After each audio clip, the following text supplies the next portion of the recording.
We need this thing cooked now. Where's the steak?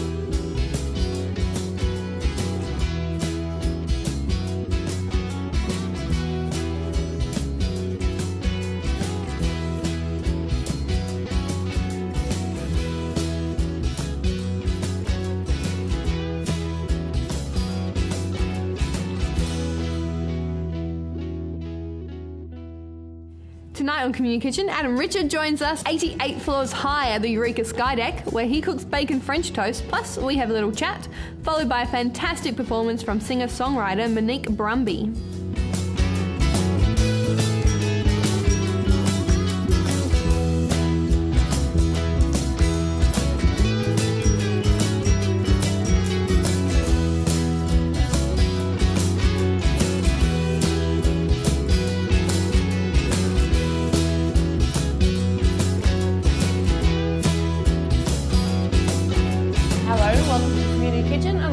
Today we are at the Eureka Skydeck with Adam Richards. Hi. Hey, what are we making today? I'm making fancy French toast. Okay. What do we start with? We need bacon. Okay, we've got 2. And I need to turn that up a little bit. Oh, I might fry it in butter because I'm on a diet. Why? So I might need some butter. We've just turned off the smoke detectors. I know. Here so that we can do this. So I can go crackers with the butter and the bacon. Where did you come across this? It's sort of half made up, half... I think it might have been one of those stupid Jamie Oliver things where he makes a normal thing but do you want to look down the barrel of the camera and call Jamie Oliver stupid? Yeah. He's not stupid. He's lovely. It depends. Who are our sponsors? Jamie Oliver personally. Jamie Oliver personally the sponsoring the show. But yeah, you know how like sometimes he'll just make a normal thing and kind of jazz it up by doing something silly with it. So I think it was his idea to use the fruit toast. And I went, it needs bacon. So it's fruit toast, French toast with bacon. Bacon. Yeah. What's the name of the... It's fancy French toast. Okay. With bacon. Everything is with bacon. What did you have to go up to Queensland for? Fun. Yeah? I was on holidays. Yeah? Beach? Beach, sunshine. I love the Gold Coast because it's like unashamedly tacky. Yeah. Like if you go to Byron Bay, it pretends that it's all classy and, you know, it's nice there. But then it's full of shops. Did you go and it's... surfing? Oh no. I went to theme parks. I would be scared to go surfing, I think. Well, it does look terrifying. It looks really scary. It's no harder than doing comedy, though. Surely. But people always say that. They always say, oh, it must be the hardest job. Like, oh, it's so frightening. I can think of so many other things that I would not like to do. I used to think that, and then like where I used to work, we went on we used to go on like a snow trip every year, and like so I learnt to ski one year, and it was awful. Like I hated it. Like falling downhill on slippery pieces of wood, like was terrifying. People love it. I know, and everyone's like, oh no, I love it. I love the adrenaline. I'm like, I get enough of that in my real work. Yeah, that's enough. That's my day-to-day business.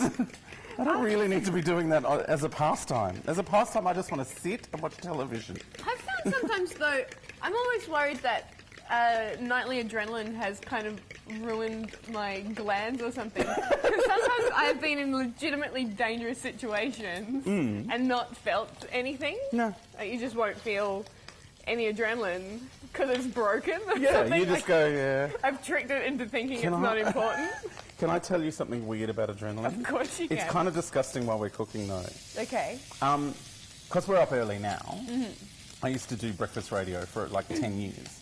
So I'd get up at, I think, 3:30, 4 o'clock, my alarm would go off. Yeah. And, you know, you'd be researching and writing and getting ready and then, you know, have a shower and drive to work and talkie on the radio. Good job on the shower. I would have packed that in a couple of weeks. Oh, no, shower every day. Because it wakes you up a bit more with the I would drink coffee in the shower. Embarrassing. Yeah. So, like, I'd be going, and what normally happens with a human body is early in the morning you have a cup of coffee and certain things happen and there are certain movements that go on, and they would not happen until like 10 o'clock in the morning. So I would have 6 hours of blah, blah, blah, blah, blah, and then as soon as the adrenaline of doing the show wore off, it'd be like, oh, Mother needs to go to the toilet. Immediately. Like just hanging around there all day waiting for the adrenaline to stop was weird. There you go. It's me talking about my ablutions. It is such an ineffective fear response, though sometimes. Like, but for a big gig, it's just, oh yeah, hi, I am super professional. I'm here to be very professional. And just a minute. I'll be professional in a minute. That's one thing you kind of learn is the difference between a real toilet and a yeah. Do you ever tell it up? I'm like, toilet. You're a liar. You don't need anything. Oh yeah, once I did in Adelaide. I was doing a show for the Fringe, and I was like, "Oh, you're not real. You're not a real one. You're a nervous one." And then I was real. Then I maybe did a Fergie on stage. It's not good. It's not good. Like just a little piece at a time, but by the end of it, yeah. I'll need to wee. But it'll happen every 45 seconds until I go on stage. I'm like, you're a lie. As soon as I get on stage, it's fine. Have we got a plate I can put this on? We have the chopping board. I reckon that's gonna be all right. All right. Is this what I'm serving on the chopping board? Yeah. Oh look, there's a plate. Just appeared out of nowhere. The magic of television. There's a hair on this. I presume it's one of yours. Yeah, it's one of my long black hairs. Yeah, it's one of yours. Now you've got to make sure you get really thick fruit toast, so it soaks up heaps of egg. I've got a French toast trick. Yeah. You stab it with the fork to get the egg right into the middle of it. But then you need some bread in the middle. It can't just be an excuse bread for, there, for egg. Oh, yeah, you cut out all the bread and just use the crust as an egg ring. That's my French toast trick. And also, it's better if it's like a little bit stale. Yeah. And you know, fruit loaf doesn't really stay. No. Would you ever be a chef? Oh, I did cook for a while once at a job. Yeah, take this on. And a guy taught me how to make steaks, and I was fiddling around with a spatula-y thing, and he just reached in and turned it over with his fingers, and I went, okay, that's how you cook in the real world. Yes. You don't know what I've been doing with my fingers. No. There isn't enough antibacterial in the world. My old boss used to be able to reach into boiling pots to get How does pasta. that work? Like, just not soup.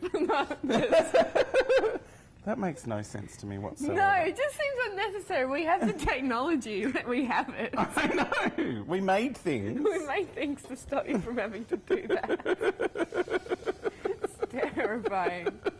I went straight into it after school. Like, that was my first job, was kind of cooking, kitchen hands and stuff like it's that. It's awful. It's really not the greatest. And people are mean to you.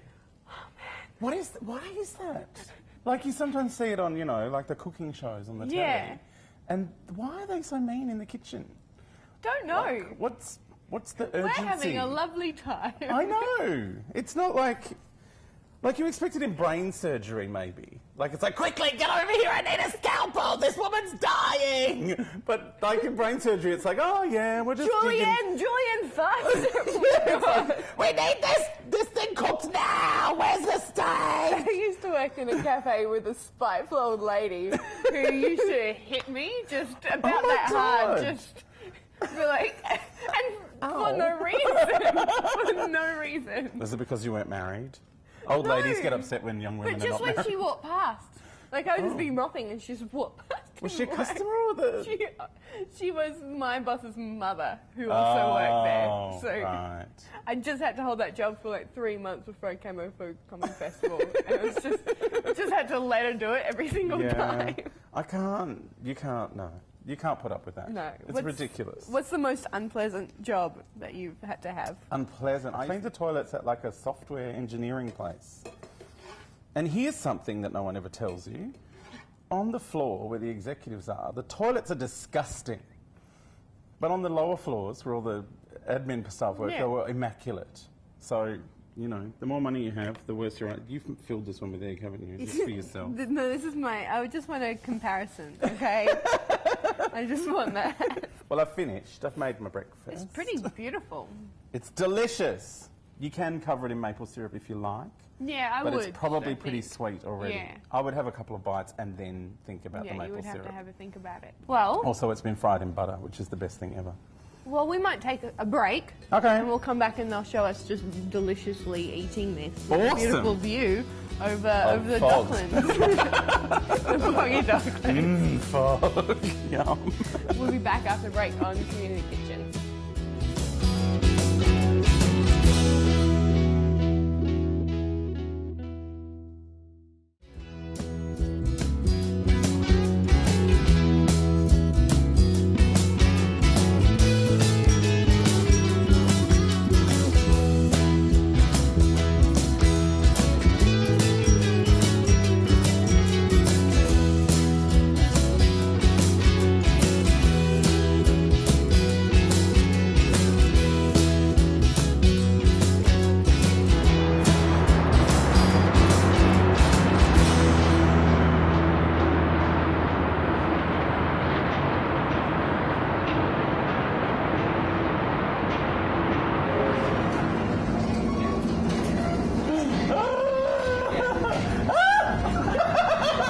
It's wobbling!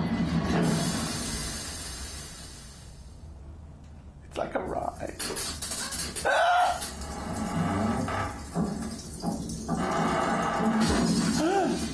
Whoa!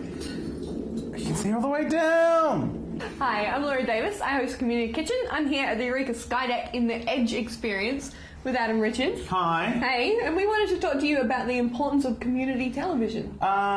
It's really important. It's where people learn to, you know, do a job. Like it's They learn how to go into the Edge into the experience. edge experience. But And no, talk to camera without being terrified. without being terrified. But it's also, you know, it's a really important resource. Like whether you're on camera, behind the camera, producing, directing, whatever it is, it's a place where you can practice without too many people saying how terrible you are.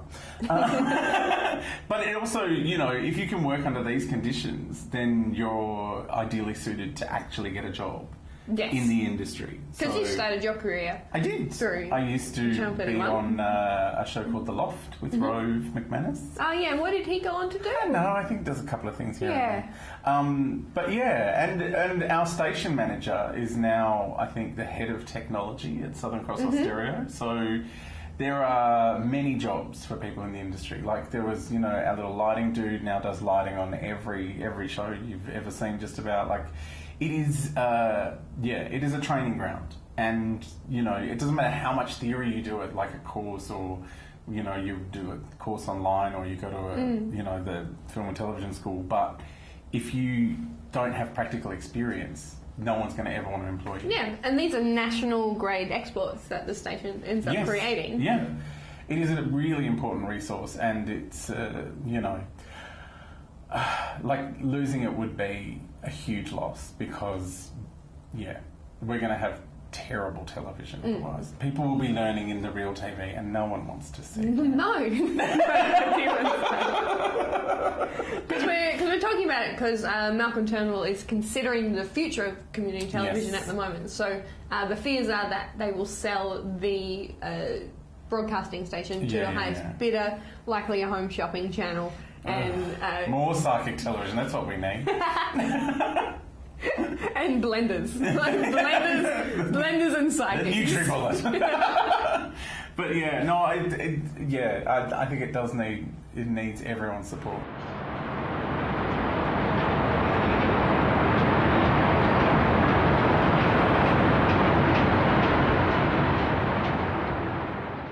We just made some delicious French toast. Yes, it's in the Bain Marie currently, under the hot lights. That's what it's part of our budget. We Yeah. always it's on the rider. It's so it can taste like you've got it at a hotel, which Yeah. is to sit there for about 20 minutes. No. What? And have you ever noticed when you stay at a hotel, it's like $40 or something for the breakfast, and it's just been sitting there all day. You're just like, oh yeah, they're dried up eggs. Are you queasy about food Oh, like that? I'm really quite fussy. Sneeze guard food. Oh yeah. Like any communal... Anything that other people may have had their fingers in. Yeah. No, I've got a fairly cast iron stomach. That's pretty good. Like, I reckon I've had E. coli about 4 times, and it's really... Congratulations. Apart from a bit of a rumble, there's really nothing. I'm talking a lot about downstairs today. Yeah, we are, but that's okay. It's nice to have a theme for each episode. Let's change the topic then. I did want to ask you, what was school like for you? Let's go back to your childhood. Primary school or high school? Either one. Give you as much leeway as you need. Primary school, I was quite a nerd. Yeah. Like I was, because you don't know when you're a kid that other people are judging you. So I was like, I had my own little Doctor Who club that I made. I made people join it. Scarves? And I made a newsletter in the days before printing on the computer. It was like I would type it and then photocopy it at the library. Yeah. How much were you photocopying? Well, it was free once upon a time. Mine was like 10 cents. I used to have to commit to like a Joker ice cream, and then I would have 40 cents left in my dollar to photocopy heaps of pictures of cats. What I did. So you were like doing cat memes before there were cat memes? Yeah. You were doing physical cat memes. Like, but you could put 10 cents in, right? Yeah.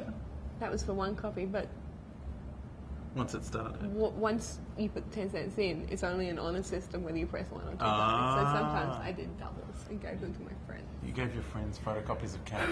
Yeah. Yep. Yeah, high school was a bit more...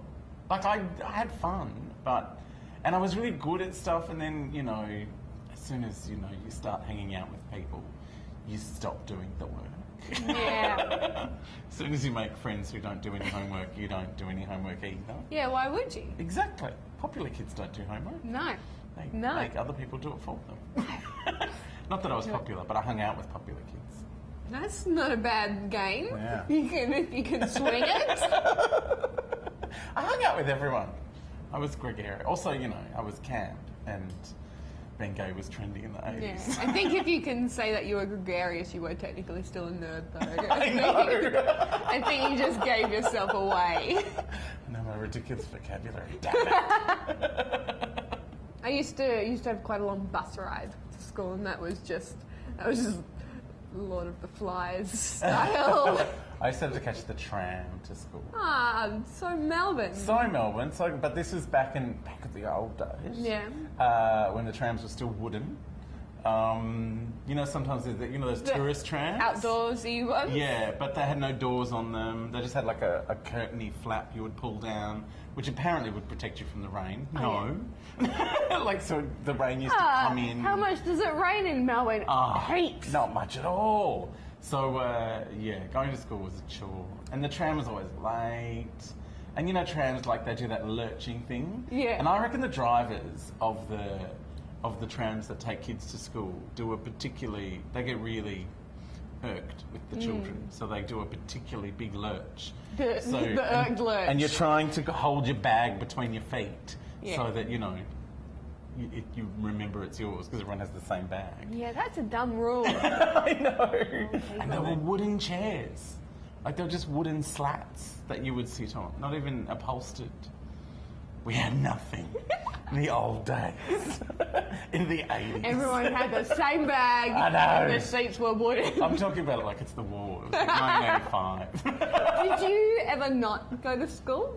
Sometimes. You ever skip it? My friend Donna and I created the SRC at our school. It was all Donna's idea, which is like the Student Representative Council. And Donna would just turn up. She was the year below me. She would turn up in my class and go, I really need Adam for SRC business. And so I would go and I'd be like, what's happened? What are we doing? She goes, I just thought we'd go to the shops. Good. So we were like uber nerds, and because we looked like we were doing something important, no one questioned us. I played that. As to whether or not we were. I played that card. I used to be on the student council, and I worked out if I had a note, not from anyone, just a paper, piece of paper. a piece of paper, I could just walk around the school purposefully and not go to maths. Yeah. You'd just be walking around, I'm just taking this note somewhere. I used to have to write out the minutes. Oh, yeah. For the SRC on that purple, you know, the Gestetner paper. No. Oh, it's before your time. I missed out. It smelled of methylated spirits, and you used to turn this handle, and like purple copies would come shooting out. Can I go to a museum and see this? Maybe a school museum. But that was my job in the SRC. My problem was I went to school in the middle of the bush, so if you skip school, which heaps of kids did, they just walked and sat in the bush for the day. There's nowhere to go. There's nowhere to go. Oh, see, I went to school in Carlton. Man, there's heaps of places to go. I remember thinking like those kids would be like so cool when in hindsight they would have been just crossing the road, walking into the scrub, just sitting down. Hanging around some bush. Probably some paraphernalia involved and just sitting in the bush and then coming back. Oh, that is just... Do you want to wag? Yeah, let's go sit in the bush. Let's wag. It's almost better for you. Let's wag over there. Where are we going to wag today? By the other tree. Anyway, we should go and eat your delicious French toast. toast. Yeah, it's probably still warm in the bain marie. Probably crisped right up now. Alright, we'll take a break and we'll see you in a bit on Community Kitchen.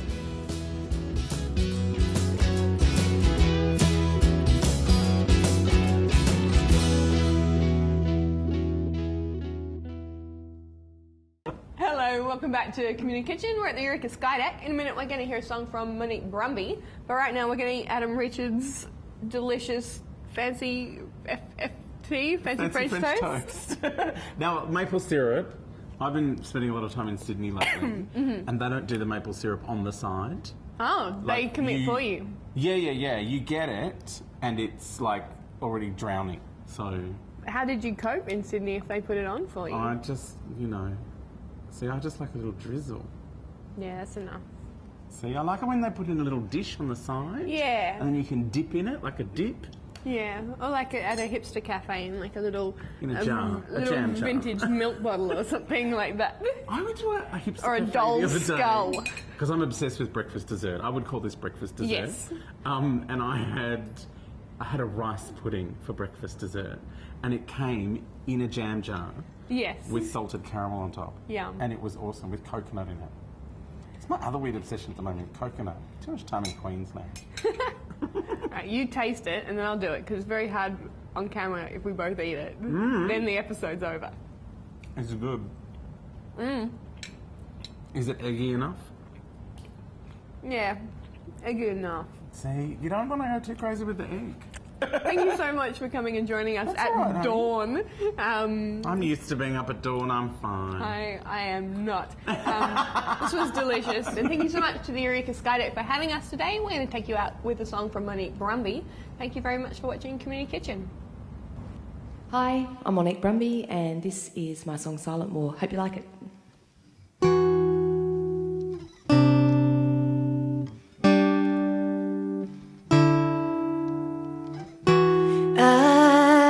I was sleeping when you came in. From a world that had been so cold up till then, and you put your hand in mine. And I don't remember what came before. Porcelain skin, echoing halls, whispers behind hands, your silent war. The notion you're not worthy of a love that's real. But here tonight, you don't have to hide anymore. Our world is a white world. All that we've been through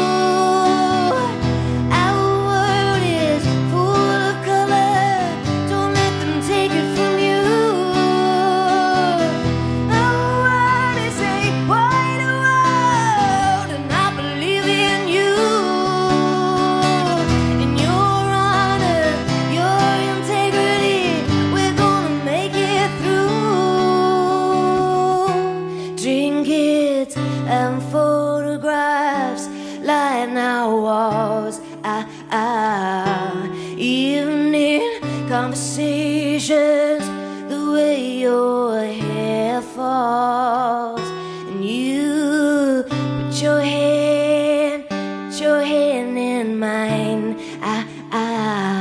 And I don't remember what came before. Our word is a white word. There's nothing we can do. Our word is full of color. Don't let them take it from you. Our word is a white word, and I believe in you.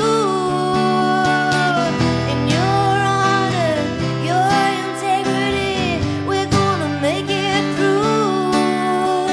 Save all your days for me. Save all your days for me.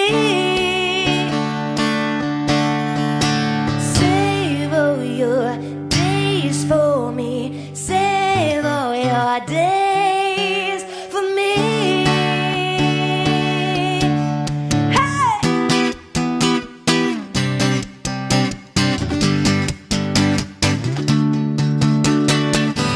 Our word is a white word, all that we've been through.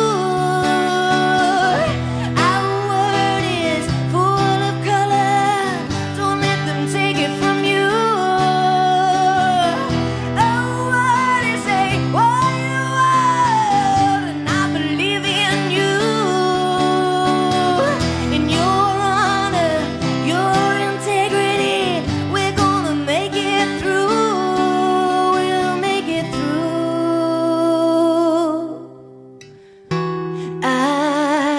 I was sleeping when you came in.